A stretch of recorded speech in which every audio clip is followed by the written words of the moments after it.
Hello everyone, কেমন আছেন সবাই? আজকে সকাল সকাল যাচ্ছি ছোট বোনের সাথে খামারে সিম রোদে শুকানোর জন্য। দেখতেই পাচ্ছেন। তো আমার ছোট বোন কখনো যায়নি, আজকে ফার্স্ট টাইম খামারে। আমি ডেকে নিয়ে যাচ্ছি, বলতে বলতে পৌঁছে গেলাম খামারে।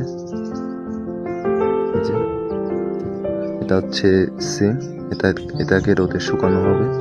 একটা কাগজ বিছিয়ে তারপর দিয়ে দিলাম সিমটাকে।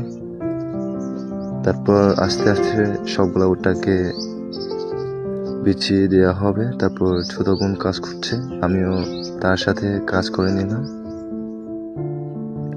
মোটামুটি আমাদের বিছানোর সবগুলো কমপ্লিট। তারপর বললো ছোট বোন একটু খামারে ঘুরে দেখবে।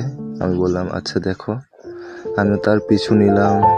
তারপরে এই যে দেখতে পাচ্ছেন, এটা হচ্ছে আমাদের বেগুন ক্ষেত। মানে বিক্রি করার জন্য না, নিজেরা খাওয়ার জন্য লাগানো হয়েছে এটা হচ্ছে আমাদের খেতি, সিম ক্ষেত আর কি।